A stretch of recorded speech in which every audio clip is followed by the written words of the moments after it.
ښکلیو ماشومانو په خیر راغلی د پښتو د توریو دوهمه برخه ده. راځئ چې تیر شوی سبق وګورو. الف ب ت ت پ ث. هیله من یم چې دا سبق مو زده کړی وي. اوس به نننی سبق ته ولاړ شو. نننی سبق دی جیم ح خ چ څ ځ. جیم یو ټکی لري په خېټه کې، ح ټکی نه لري، خ پاس ټکی لري، چ په خېټه کې درې ټکي لري، څ په سر درې ټکي لري او ځ په خپل سر باندې حمزه لري. جیم جیم جا جا جا. جوار جوار جوار. ګورئ جیم سور دی نو جیم جوار. ح ح ح ح ح ح پستونی کې ویل کېږي، عربي توری دی.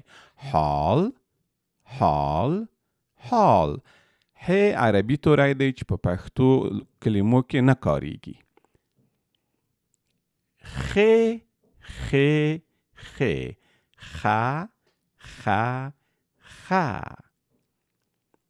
خال. ګورئ بیا هم خ سره ده.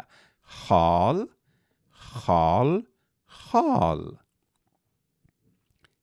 چ چ درې ټکي لري په خېټه کې، چا چا چا. چمن چمن چ سره ده. چمن.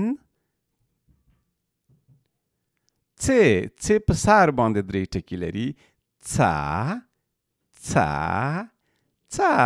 خاص پښتو توری دی. څنګل څنګل څنګل. ګورئ څ سره ده، څنګل درې توري لري. ځ ځ ځ ځا ځا ځا.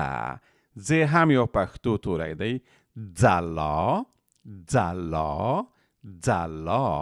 ځلا یعنی رڼا، روښنایي. نننی سبق پای ته ورسید.